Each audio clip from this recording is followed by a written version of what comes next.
Because of how old it is, Richmond doesn't have a traditional Texas square, just a historic strip anchored by a truly historic business, Joseph's, which is now owned by its fourth Joseph generation, Michael Joseph. However, it seems that things have changed, as I doubt they were drinking caramel mocha lattes 100 years ago.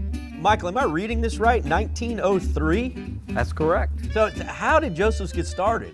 My great-grandmother came from Lebanon as a widow with five children. Whoa. And she traveled around in a cart, and she sold candy and peanuts and cookware. And eventually she did well enough to have a storefront in downtown Richmond and had what they called a confectionery. That entrepreneurial spirit passed to Michael's grandfather, then to his father, and now to the unlikely Michael. I'm an airline pilot by trade, and so...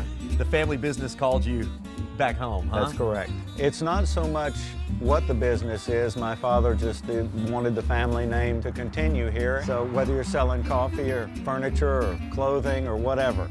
Each generation has put their own stamp on the Joseph's name. Today, the Mercantile is all about coffee, cigars, and one of Michael and his wife Catherine's other peculiar passions, the English sporting lifestyle, including its clothing and antique guns. Here's one of the guns. This is a Stephen Grant 12-bore.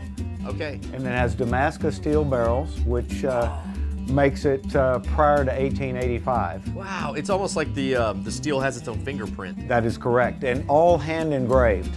These guns are amazing, but a strange thing to find in Richmond. But since there are only about a dozen English gun dealers like Michael in the U.S., well, his customers come from all over the world.